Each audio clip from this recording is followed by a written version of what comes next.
Good evening, ladies and gentlemen. My name is Ramaya Krishnan, Dean of the Heinz College of Information Systems and Public Policy here at Carnegie Mellon.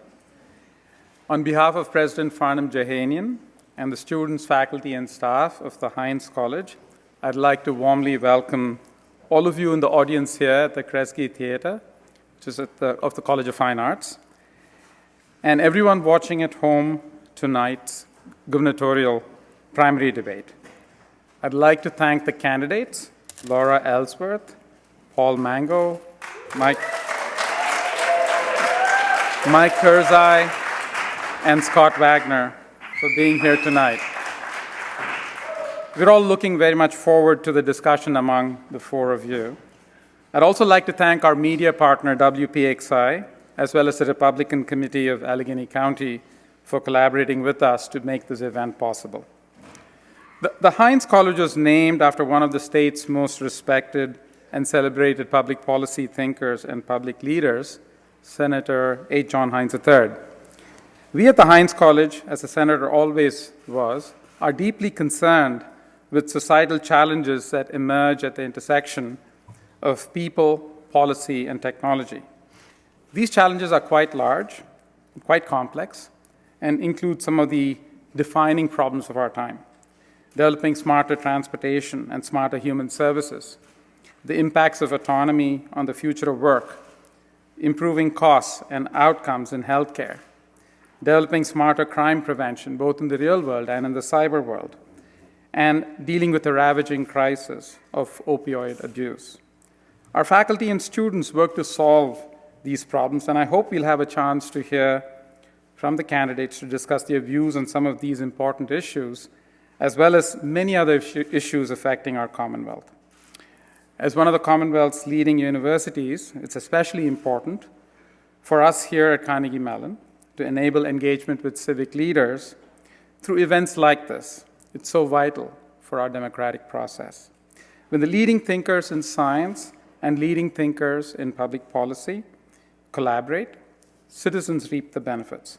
And with that, I'd like to introduce Mr. D. Raja, Chairman of the Republican Committee of Allegheny County and a Carnegie Mellon alumnus to boot, who will introduce the candidates and our moderator. Thank you very much.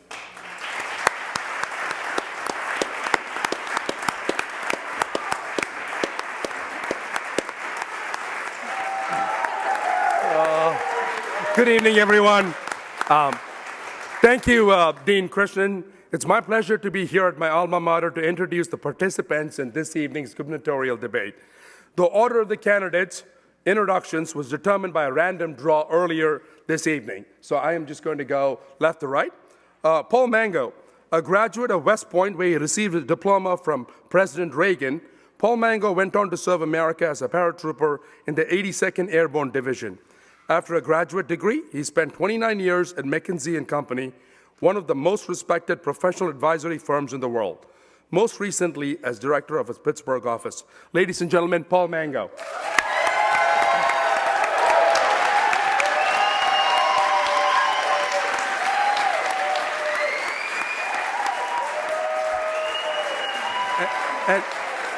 And now, Scott Wagner.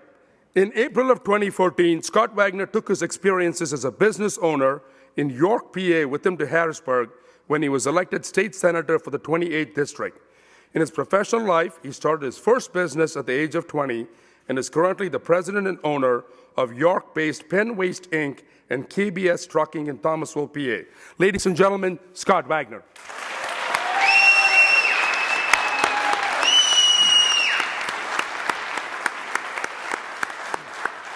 Laura Ellsworth. Originally from Kingston, PA, Laura Ellsworth has been a leader in a 2,500-person international law firm and a litigator for 33 years. In her civic life, she has served on numerous boards and executive committees in sectors ranging from economic development to Veterans Affairs, most notably the Allegheny Conference and the Chamber of Commerce of Greater Pittsburgh. Ladies and gentlemen, Laura Ellsworth.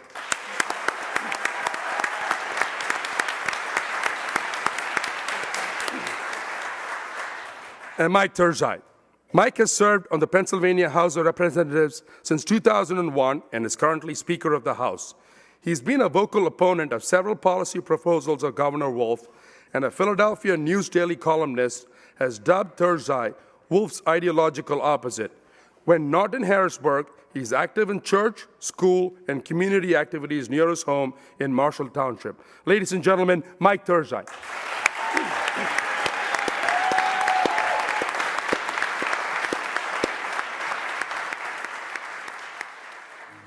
Yes, and good evening, everyone. I'm David Johnson from WPXI-TV Channel 11 News. I'll be your moderator tonight for this Decision 2018 gubernatorial debate.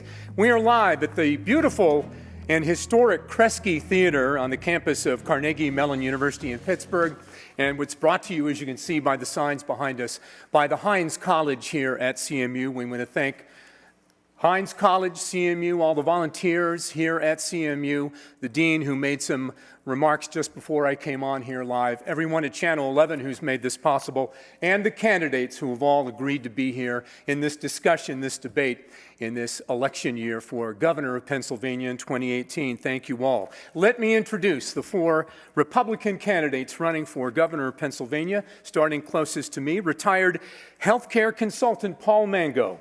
Mr. Mango, welcome. Thank you. State Senator Scott Wagner is next. Senator Wagner, thank you. Laura Ellsworth, who is a Pittsburgh-based attorney. Ms. Ellsworth, great to have you here. Thank you. And the Speaker of the Pennsylvania State House, last but not least down there, is Mike Turzai.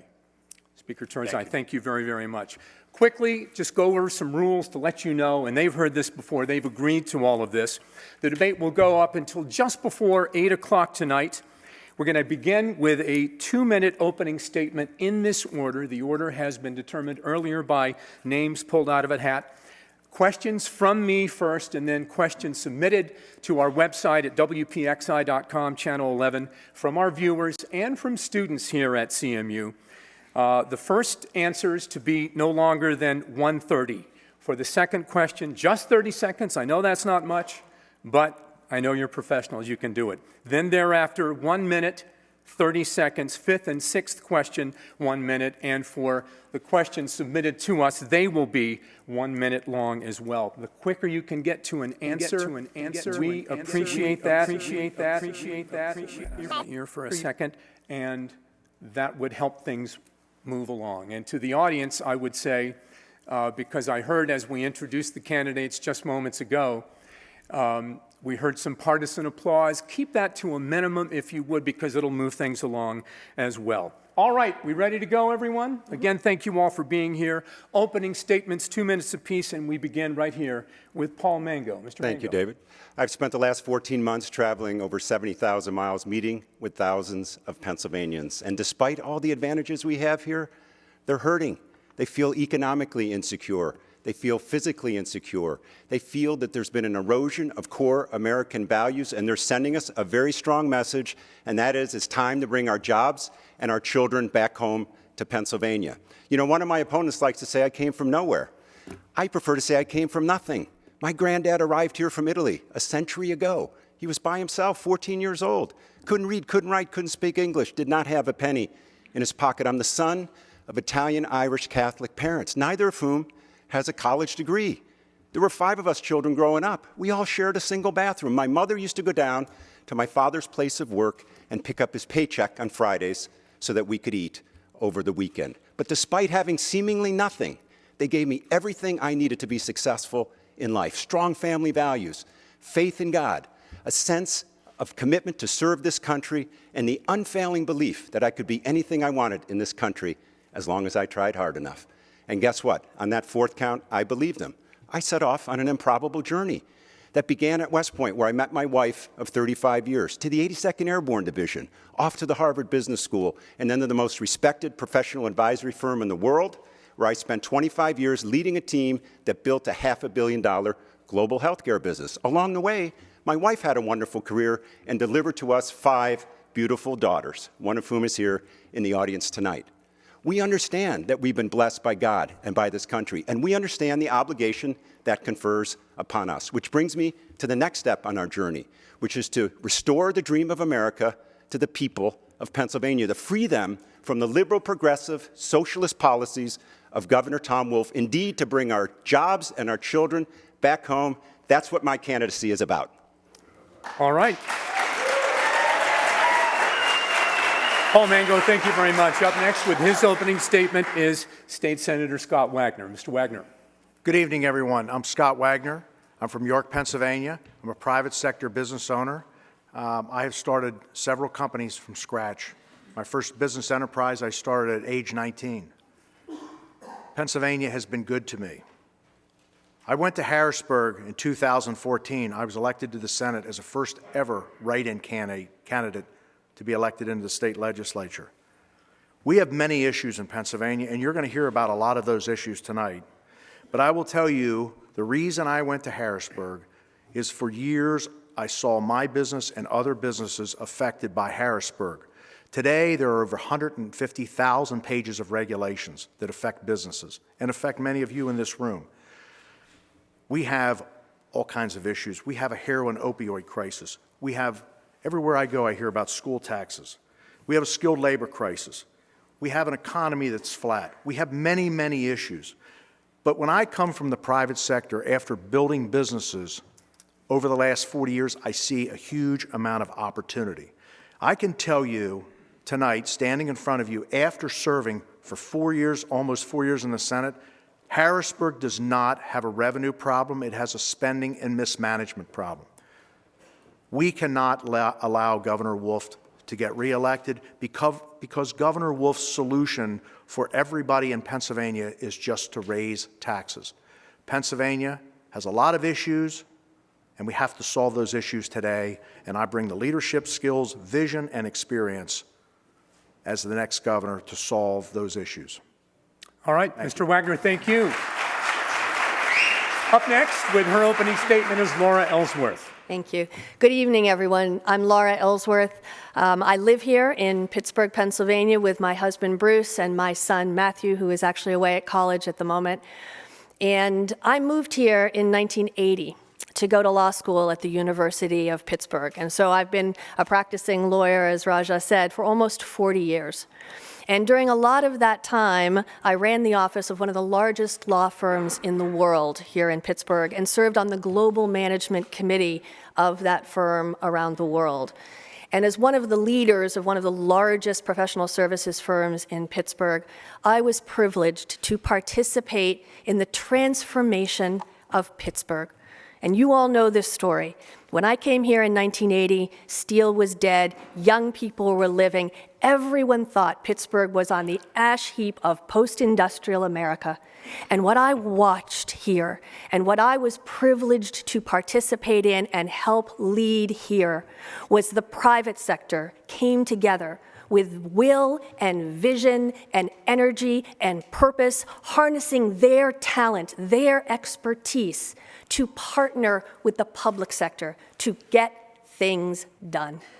And what we did here in Pittsburgh to transform us to dead in the water to one of the most livable regions in the country and the next home of the Amazon headquarters was work that will work and can be done in every single city and town across Pennsylvania.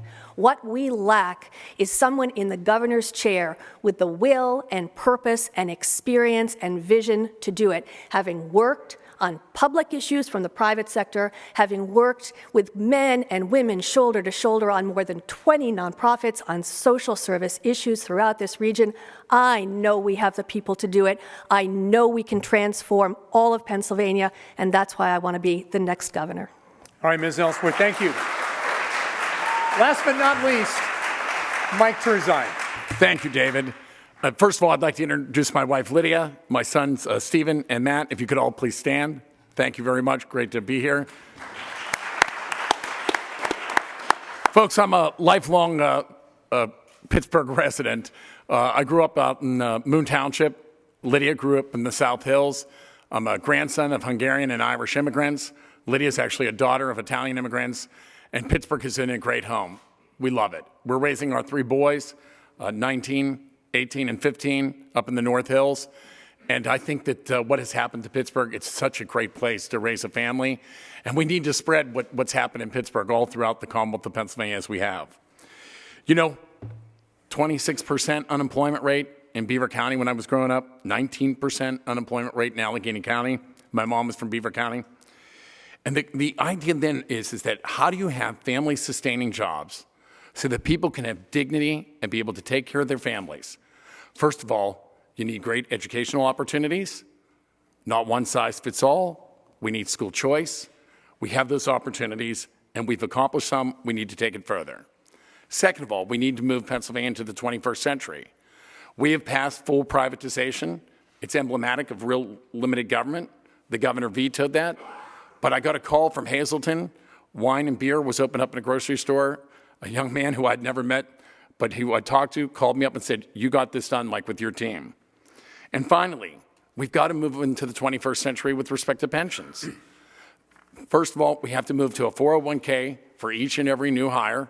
We've got a bill that was vetoed by the governor for robust pension reform, and now we need to get it done with the Turzai administration. Pittsburgh changed, but it was my bill that had the oversight, and that oversight actually reduced debt, put in more private sector investment, and began to get rid of central planning and let the private sector flourish. We can move Pittsburgh further and Pennsylvania all across the four corners into the 21st century if we get more things done together. All right, Mike. Speaker Turzai, excuse me. Thank you. Thank you for your opening statements, everyone. Let's get started with the questions. First for you, Paul Mango. Governor Wolf just last week issued a statewide emergency for the opioid crisis. Slightly unusual move. This is not done on a regular basis. Is this enough? If not, what else would you like to see done to combat the opioid situation in Pennsylvania? Yeah. Let me start by saying last summer I was on Fox News, on national news, and I asked our governor in June to declare a statewide emergency. Since then, 3,000 Pennsylvanians have died. That's not leadership. Leadership is anticipating when things go wrong and ensuring you take care of your people. Governor Wolf has not done that. But let's talk about the opioid crisis. It's the worst public health situation in the history of the Commonwealth. We're losing 100 fellow Pennsylvanians a week. Over 1,000 more are overdosing and living. Okay? He declared his emergency. That's great. But here's what he's also done. He thinks this is a clinical issue. So he's trying to restrict prescriptions and has an integrated pharmacy database. Okay, fine. That's a good first step. But it's fundamentally a social issue. The folks out there are suffering from diseases of despair. Our jobs and our children have left Pennsylvania. They feel isolated, and this guy is presiding over a no-growth economy.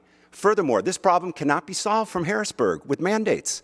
You know who can solve this problem? Local communities can. I've spoken to coroners, I've spoken to pharmacists, law enforcement, EMS specialists, families who have lost kids. If we organize them, give them the proper resources, they will solve this problem. This epidemic is not the same in Wilkes-Barre, Scranton, as it is in Harrisburg, Pittsburgh, or Philadelphia. It's very different. We need to empower our local communities to solve this problem, give them the resources to do it, and they'll take care of it. All right, thank you, sir. Scott Wagner, you're next. What should be done about the opioid situation? This is a crisis, and it's very complex. In 2014, I, along with our Assistant District Attorney, Dave Sunday, who is now our York County District Attorney, and our coroner, Pam Gay, we formed a York County Heroin Task Force. We have been operating for almost 3.5 years. It's a very complex issue. We do have prescription drug, overprescribing. We have heroin dealers in the alleys and back streets of cities in Pennsylvania grossing $10,000 a week. This is a very, very big problem. But what we're going to have to do is we're going to have to go deep into our schools, and we're going to have to educate. If a child's a toddler and they go into a public setting, a daycare facility, they need to hear that drugs are bad, needles are bad, drug dealers are bad. For 20 years, the theme has just been just say no. That's not working. In addition, we are pushing people through rehab in 30 days when the average time to actually rehabilitate an addict is almost 270 days. It's very complex. This is an issue that we can't solve in a minute and a half, but I can tell you what I have learned in the last 3.5 years on that York County Heroin Task Force has been nothing short of breathtaking. It's a very huge problem, and I will tell you, because we didn't pay attention to this crisis, unfortunately, a lot of people are going to continue to die until we get through this very, very complex crisis. All right, Mr. Wagner, thank you very much. Next up, Laura Ellsworth, what would you do to combat this situation? I disagree slightly with some of my colleagues because I don't think it's an either-or solution. This is such a massive problem, and it goes so deep that we need an all-of-the-above solution. I would include the following features, and I would do this because I know too many children, personally, who have died from opioids. And as I look out in this audience, I dare say every single one of you knows a family who was touched by opioids. And so the first thing I would do is I would speak to the families, and I would help families protect themselves and their own. I would educate parents and coaches. My son was a soccer player, and I can't tell you what my medicine cabinet is filled with every time he got a sprain or a knee or anything. If you're a mother out there and you have a sports boy or girl in your family, do not let them take opioids every time they have a sports injury. I would empower the mothers who have lost children. We saw the power of mothers in MAD. We need an analog for mothers. I would empower the federal enforcement authorities and the state enforcement authorities to work more closely together. People aren't dying from opioid pills. They are dying from synthetic fentanyl that they buy after the pills are removed. So we shouldn't rush to the easy choice of removing the pills. That can make the problem worse. And the last thing I would say, in terms of treatment, this is a terrible, terrible addiction. It takes a long time to get off it. We cannot take the easy solutions on treatment. All right, Ms. Ellsworth, thanks so much. Mike Turzai, you're next. David, thank you. As you know, 10 Pennsylvanians die a day with respect to opioid addiction. It's a tragedy. We have to curb it. There's an overprescribing of opioids. We know that. We, in fact, did address in 10 pieces of legislation that the governor did sign into law, but they were driven by the legislature, and they included prescription drug monitoring. We now review, on the state level, all the prescription drugs, and when there seems to be a pattern, you can call it out and you can turn it over to law enforcement agencies. A doctor up in Mount Carmel who did 1.8 million pills to about 1,800 patients in 19 months is being prosecuted. He's being prosecuted with a crime that we elevated to a felony, giving out drugs that resulting in a death. We've also required that medical students have to have education with respect to opioid prescriptions. That hasn't been part of the education in the past. And in talking to my wife, who's a pediatrician, and a good friend who's a family medicine doctor around a kitchen table one day, they said that sometimes these evaluations, particularly for adults, with respect to pain management, actually encourage certain physicians to overprescribe. That has to be changed. That still remains to be changed. We've also been focusing on treatment. We allowed for Narcan to be more readily available, but the key is family, hope, community, sustaining jobs. Thank you.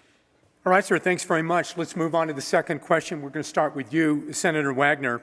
Governor Wolf said he doesn't see the need to raise taxes. I believe he said of any kind to balance the budget. I'm not sure if that's a no-tax pledge. Would all of you, and again, I start with you, Mr. Wagner, pledge to not raise taxes in your terms or terms as governor? My pledge to you tonight and to the people listening is that when I become governor, we will do zero-based budgeting.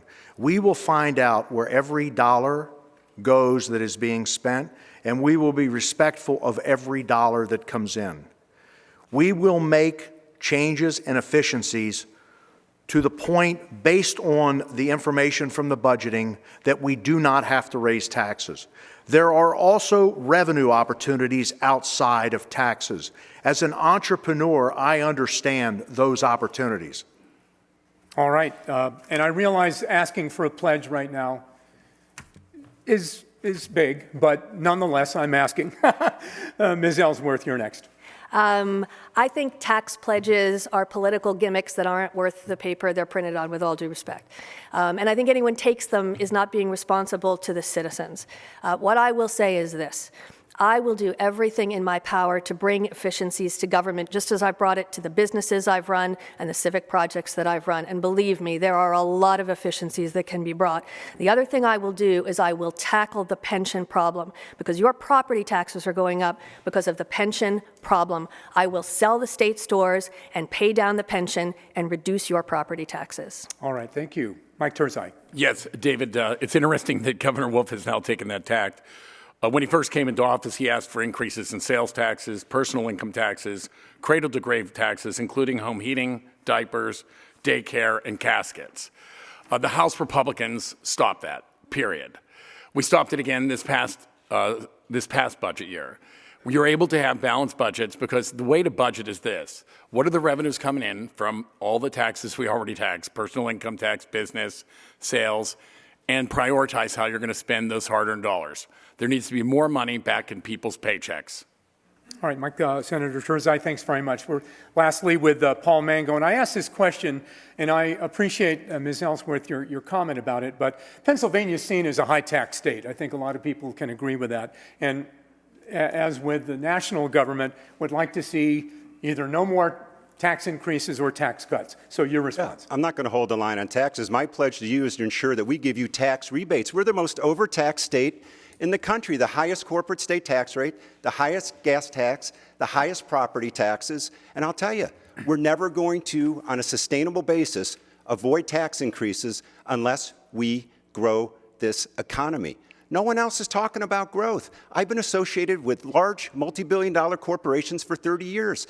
They could never save their way to prosperity. We need to bring our jobs and our children back home. That's the way to ensure that we don't have to raise anyone's taxes. All right, sir, thanks very much. Third question is about infrastructure. We're going to start with you, Laura Ellsworth. We hear reports all the time about our structurally deficient and crumbling bridges and roads. So what would you do to rebuild our infrastructure, and how would you pay for it?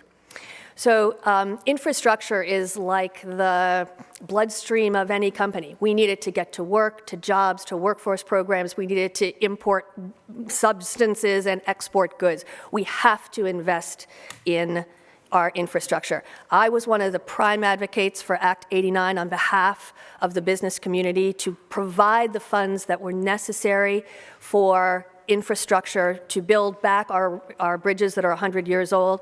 The legislature in the last budget raided those funds and took that money away from infrastructure. I would not allow in the budget process funds to be taken away from important infrastructure that is necessary to grow and develop business and attract new business to Pennsylvania. We need to provide stable, predictable, and consistent funding in order to do the major projects that we need to have in order to bring businesses and grow businesses in this state. All right, Mike Turzai, what would you do with improving infrastructure? Can this be done without taxes? We just did Act 89, which doubled the amount of revenue that's coming in with respect to infrastructure, and it was certainly not rated. We actually increased it from $2 billion to $3.8 billion on an annual basis. And the key thing is with respect to our structurally deficient bridges, of which we have 25,000, the most in the United States, we are now doing about 300 bridges versus 150 bridges that we were doing before. We also have pro rata the highest state road miles in the entire nation, over 40,000 road miles, and we've increased the amount of miles that we are repairing. We've doubled that to almost 6,000 miles annually versus when it was about 3,000 miles annually. The key thing is this. We do need mass transit for big cities like Pittsburgh and Philadelphia. You've got to be able to get people to and from work, but there's got to be some cost efficiencies that come with that, and they're not there right now. Furthermore, public-private partnerships was something that we enacted in the House. The governor signed it. It has allowed us to use the private sector outsourcing and financing to make sure we reduce the cost to the taxpayers. All right, thank you, sir.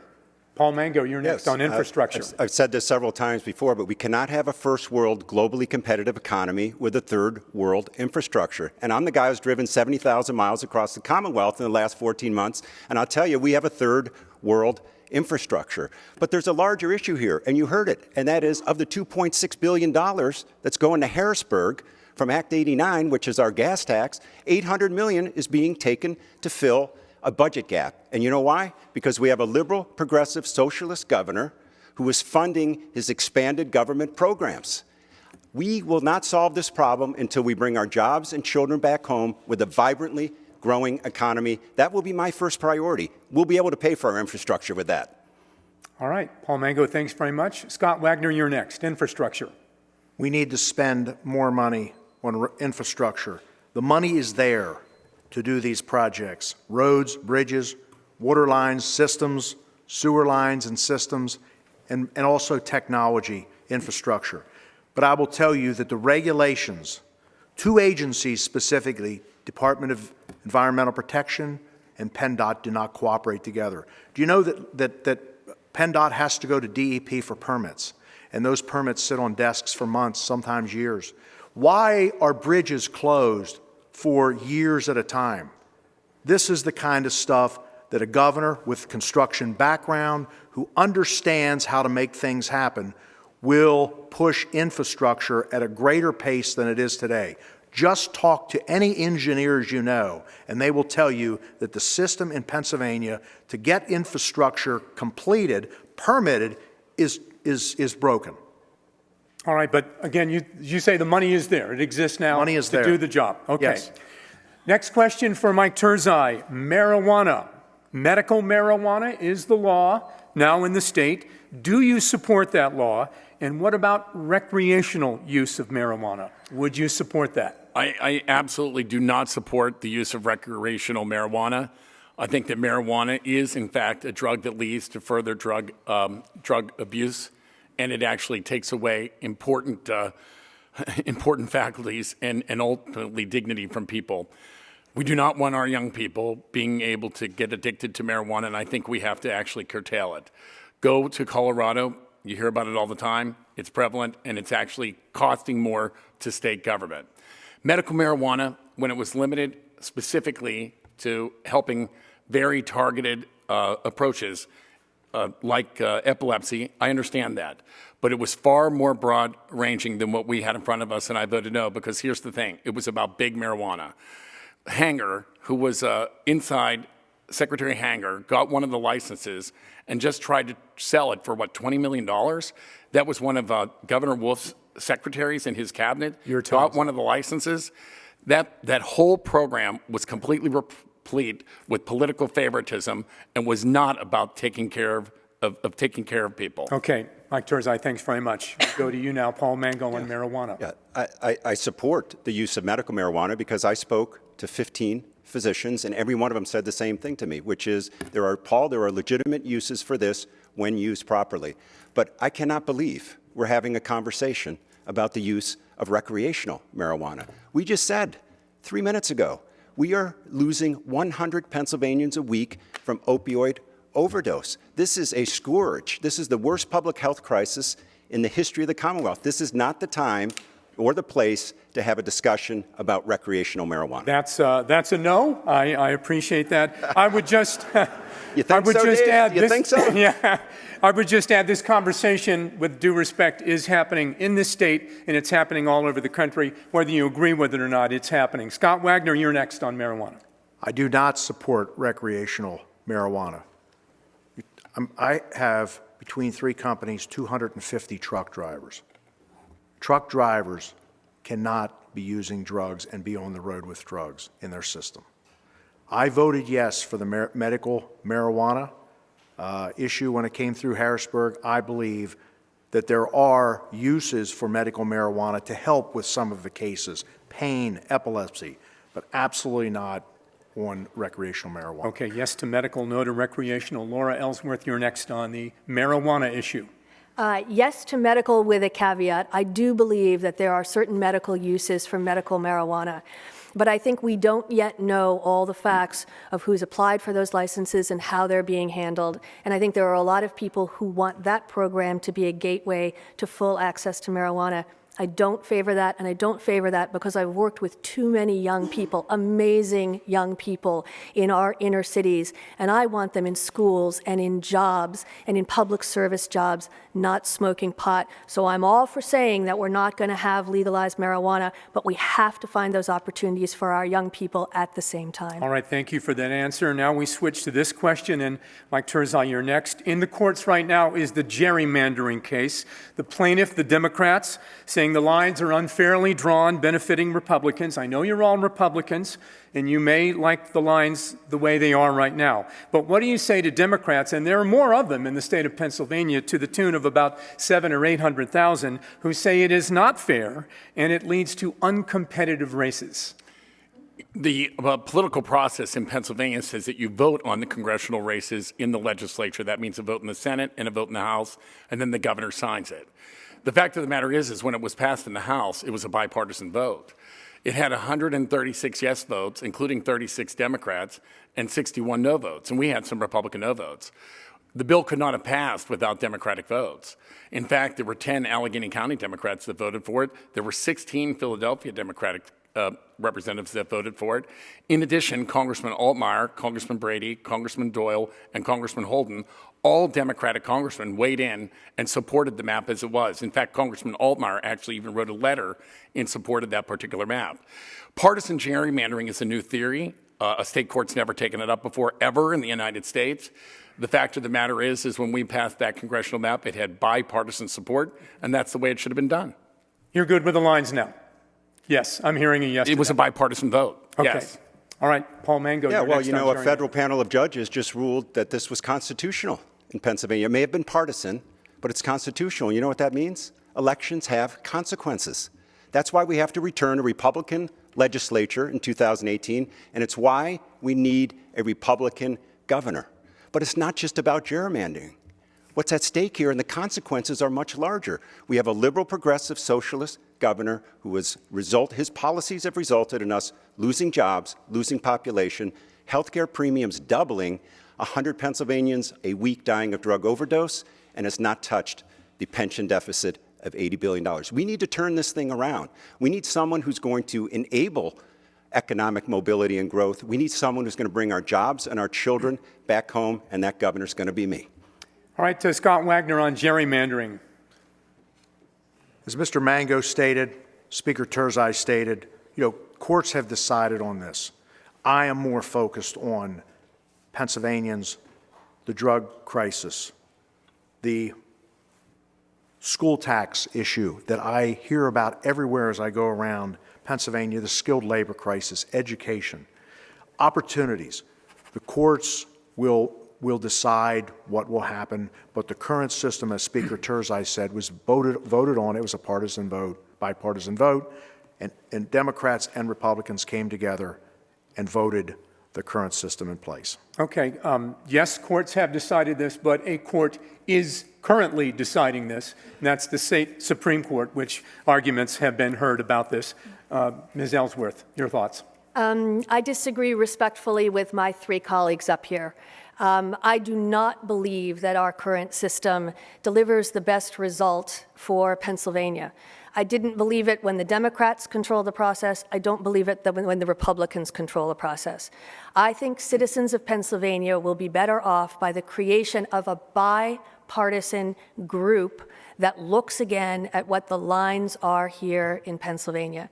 And I think if we are fair and honest with one another, a bipartisan group that re-looks at how we exercise our right to vote is called for in Pennsylvania, and it's called for urgently.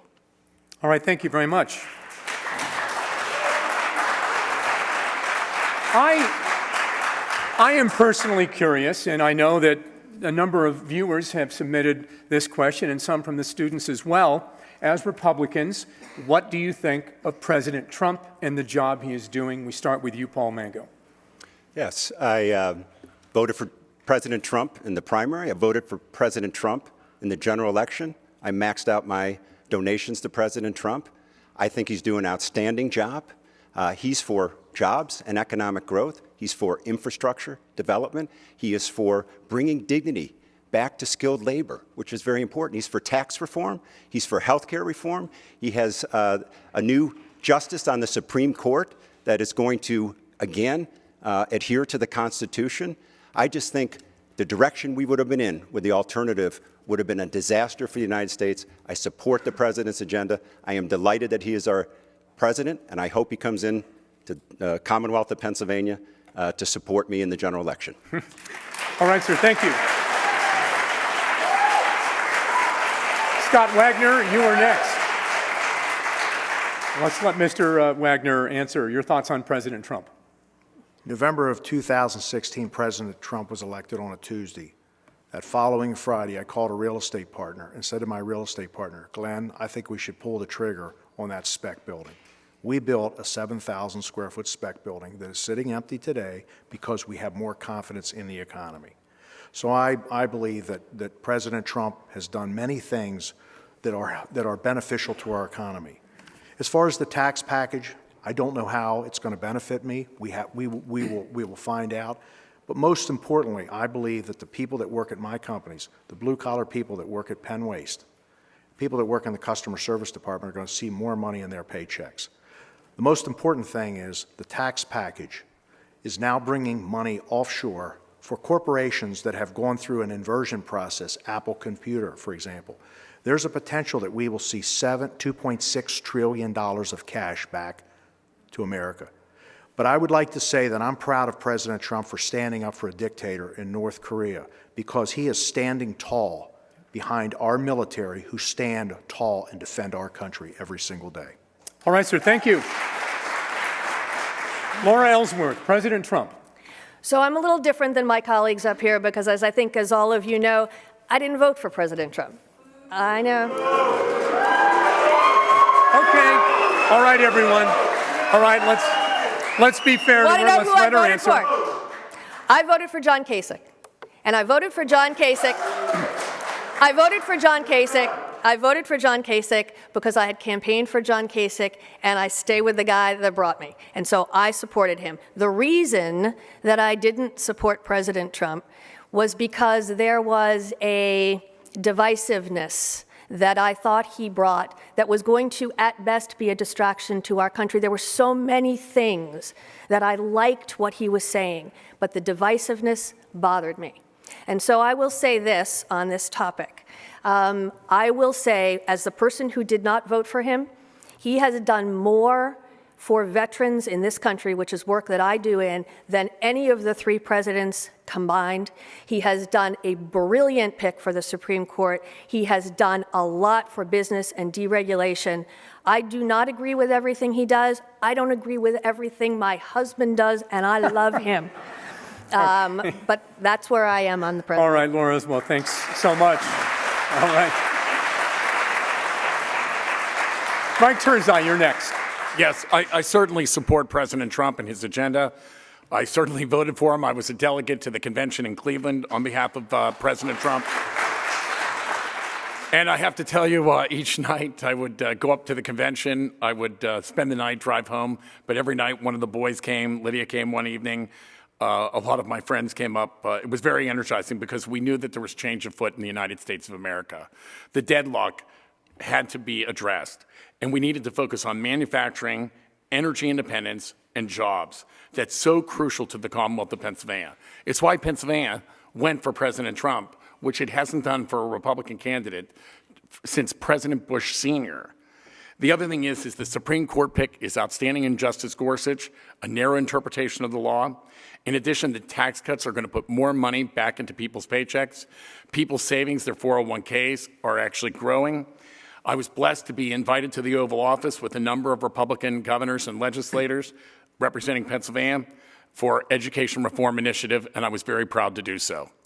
Okay, Mike Turzai, thank you. Now questions submitted to our TV station and from CMU students. We're going to try to get a couple of three in there. We start with campaign finance. We're going to start with you, Scott Wagner, on this one. People complain about the money in campaigns. You know this, I'm sure. Pennsylvania's campaign finance system receives an F grade, ranked 43rd of 50 states. This is by the Center for Public Integrity. What policy changes would you support, maybe none, I don't know, to improve this situation, money in politics? I think the largest issue is what we see in Pennsylvania and in Harrisburg in the way of lobbying money that flows into Harrisburg. Listen, there are many lobbyists that have educated me on many issues, but to think that in Pennsylvania in 2015 there was $500 million spent on lobbying in Pennsylvania is just breathtaking to me. Now, as far as campaign reform and maybe limiting contributions, I would be in favor of some change. But the challenge we face as Republicans is that the Democrats have the opportunity to receive union money from public sector unions that comes via union dues deduction out of paychecks. The PSEA, for example, has 180,000 members that pay $800 per year on average. The PSEA collects almost $150 million, and they use a lot of it for lobbying. These are the kind of issues that we have to deal with in Harrisburg. All right, sir, thanks very much. Laura Ellsworth on campaign finance. I am a proponent of limits on campaign finance. Right now, we have a system here in Pennsylvania, as you know, where there is no limit whatsoever to the amount of money that you can pay to gubernatorial candidates. Now, some days, I love that. Most days, when I'm thinking about what's best for my state, I think that is not a good position for us to be in. So while every single person in this state ought to have an ability to participate in the public process, to have a face-to-face conversation for people who are running for the privilege of representing them in public service, I think there is a problem in Pennsylvania when you can have absolutely unlimited dollars for one candidate over another. I think it presents some perverse incentives that are ultimately not good for our state and ultimately don't provide the voters with the best qualified candidates because it closes out many, many, many capable candidates. All right, thank you very much. Mike Turzai, should there be campaign finance reform? I will tell you right now, I do not favor limits. Lydia and I, we have 3 boys. We're trying to get through college. Our oldest is at the University of Notre Dame. I don't have the ability to self-fund a race. I have to go out and raise that money from people who want to invest and believe in my ability is to be the next governor and the causes that I stand for. The fact of the matter is, if you put limits, the only people that are going to be able to run for governor, and it's already difficult running against people who can self-fund, is not to put limits so that you can go out and raise those dollars. People will give to you if they believe in what you're going to do as governor and if you're going to make a positive difference. I think it's actually an infringement on free speech in many ways. It has not worked on the federal level. What happens? The people who can self-fund get elected to the office. We have all rich people in the United States Senate, it seems to me. And the fact of the matter is it's become limited as to who can actually run for positions like governor and U.S. Senate if you put limits on. Look at West Virginia. The richest guy in the state just won the governor. Okay, Mike Turzai, thank you.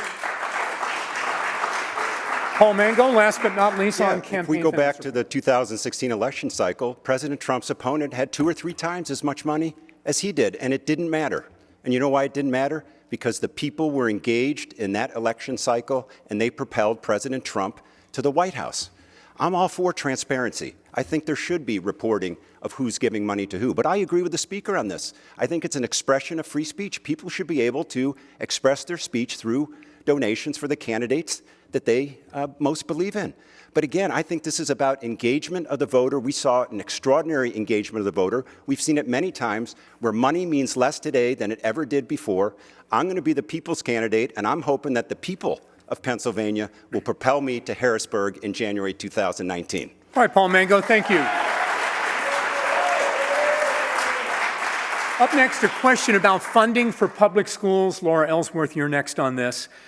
As you know, it's based on property taxes right now. Would you like to see this changed? Is that fair? Should it be from income taxes or another source? So I will say that I think education is probably the most important investment we make in our state and in our people and certainly in our children. I do not support views that would remove property taxes completely and put it somewhere else. I think there is an important aspect of property tax to fund education that actually helps build neighborhoods and build school districts. I also believe, however, that we need to realize that the education of our children and our next generation is one of the most important features of government.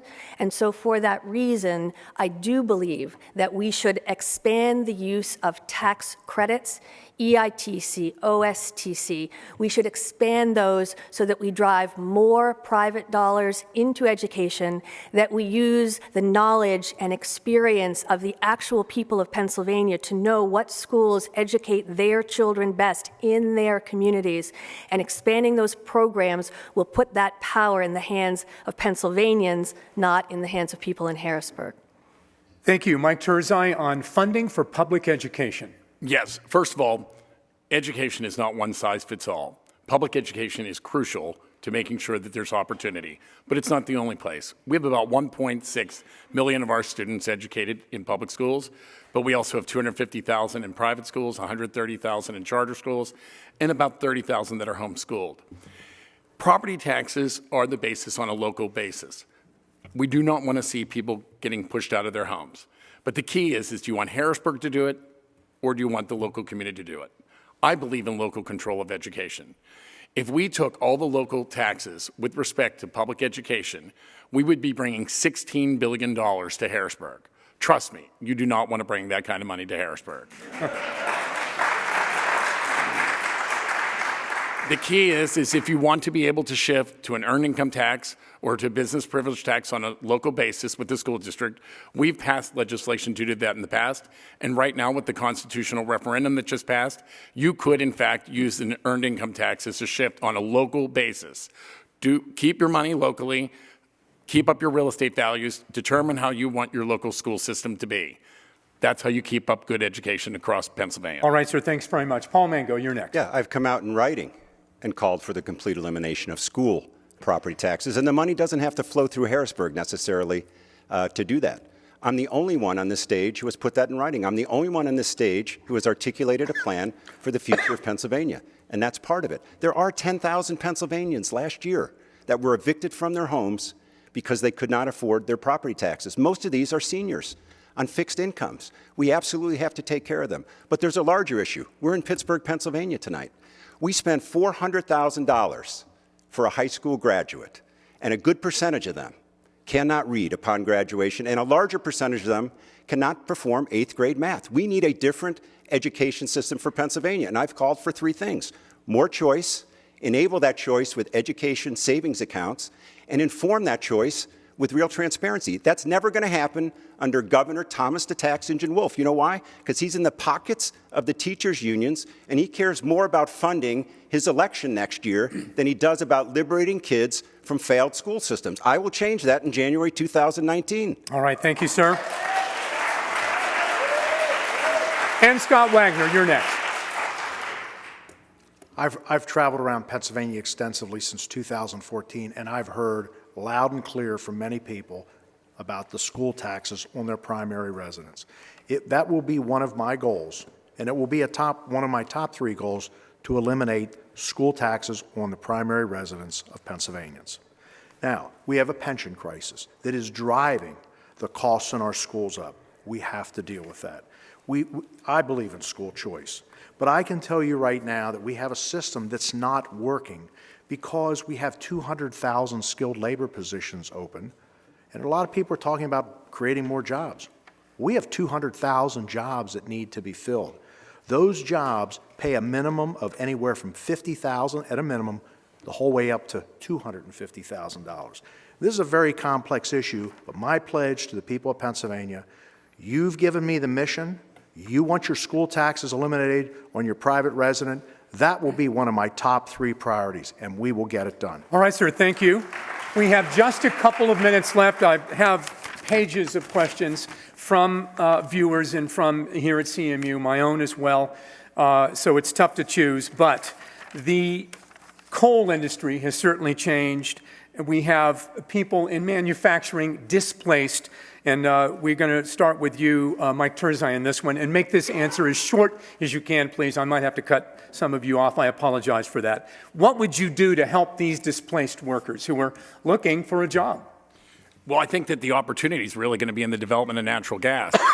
If any of you have been out to where the petrochemical facility is going to be in Beaver County, there's 6,000 new construction jobs. There's going to be 600 permanent jobs, and it's going to be $6 billion in investment. We had to go get the tax credits to get that done, and let me tell you, it's worth it because we're sitting on a resource that can serve almost a significant part of the United States. And what we want to do is they're turning that into plastic pellets. You can use this in diapers, crayons, balloons.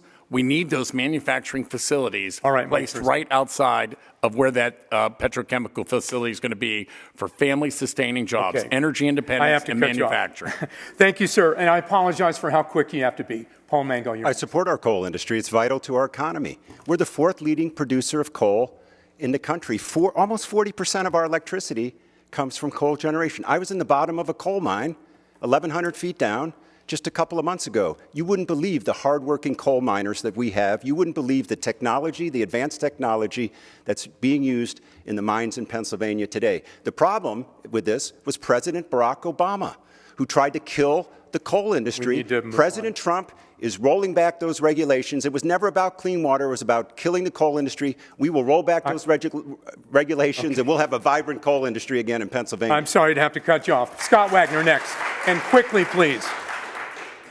I support the coal industry. Not all coal is burned in power plants. A lot of coal is used in the making of steel. But when industries change, such as the coal industry, as I mentioned earlier, there are 200,000 skilled labor positions open in Pennsylvania. You could take coal miners that work on equipment. There are mechanics. There are maintenance people. They could be retrained to go into other industries. All right, sir. Thank you very much. And Laura Ellsworth, finally. Every successful business organization needs two things: a long-term business plan and a budget. Pennsylvania has neither. And what I talk about in my materials is the map, where we're going to be in 5-10 years. And what I see is multiple energy sources and workforce to connect them. Go on the website, read the plan, and let's have a budget that funds what we need to do. All right, thank you. And again, apologies for the speed, but we go to closing statements. 1 minute each, everyone, starting with Paul Mango. Yes, I started this evening talking about my trips across Pennsylvania, 70,000 miles in the last 14 months. And I talked about how Pennsylvanians are hurting. They feel very economically insecure. But even more than that, they've lost hope in their ability to achieve the American dream. You also heard a story about a guy standing right here whose granddad came here 100 years ago with absolutely nothing, and now I'm a candidate for governor in the Commonwealth of Pennsylvania. There's only one country in the world where that could have happened, and that's America. So my mission is to restore the dream of America for Pennsylvanians, for our children. And guess what? It's within our grasp. We live in the greatest state in the greatest country in the world. Our problem is we lack leadership in Harrisburg, and we have a guy there who has an ideology that is focused on liberal, progressive socialism. We need to bring back the policies that enable Pennsylvanians to be economically mobile, to achieve success by themselves. That is my mission. That is what I will do when I get to Harrisburg in January 2019. Thank you, sir. Scott Wagner, you're next.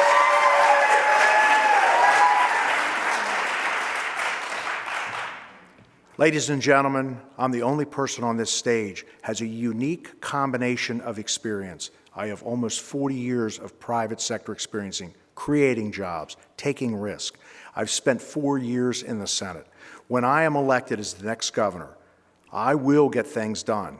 And I can assure you that I don't need to put training wheels on my bicycle. I understand the issues. This is about leadership, vision, experience, and getting things done.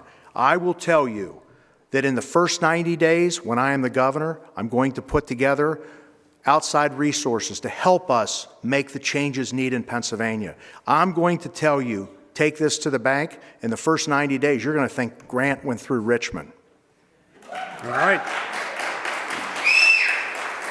Said as only it can be in a union state. All right. Laura Ellsworth, you're next with your closing statement. As I said in my opening remarks, Pennsylvania has every single thing it needs to be the #1 economy in this country. It lacks 2 things.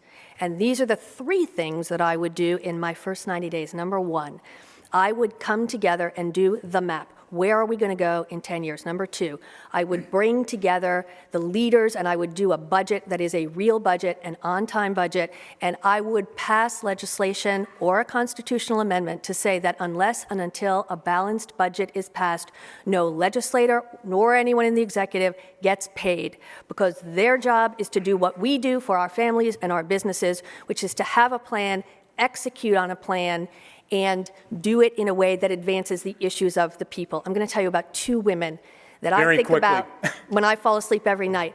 A grandmother who ran a farm. They were so poor she had to open it to the public dump so her pigs would have some place to eat. She went out, picked up bits of broken glass. We need to move on. And turned that over to her great-granddaughter as the second largest glass recycling company in Ms. the Ellsworth, country. we have to go. I hate to cut that story off, but on to Mike Turzai, closing statement. Thank you so much. Look, folks, there's an ideological battle going on in the United States and in the Commonwealth of Pennsylvania. We have 2 visions, and they're competing. The first one is Governor Wolf's. He wants more dependence on government. He wants to expand Medicaid rolls, increase unemployment, as opposed to making sure that the economy grows with family-sustaining jobs, which may make sure that we have good schools and good communities. They are completely different visions. And sometimes you're going to have battles, and I've been battle-tested. We've taken on Governor Wolf, and we've won. Secondly, we have to make sure that we continue to focus on things that bring us into the 21st century and allow for competition and privatization. Government is not the answer. The private sector is the answer. So here's what I'd like to do. I'd like to see a complete 401k plan. I'd like to see full privatization with respect to wine and spirits. I want to see enhanced school choice, because that's going to make Pennsylvania better. We're going to build on what we've done, and we're going to close the deal, and we're going to have a strong governor who believes that in the individual, not government. Okay, everyone, thank you. Candidates, thank you so much. Thank you at home for watching. We want to thank the Heinz College at CMU, and don't forget to vote. Good night, everyone.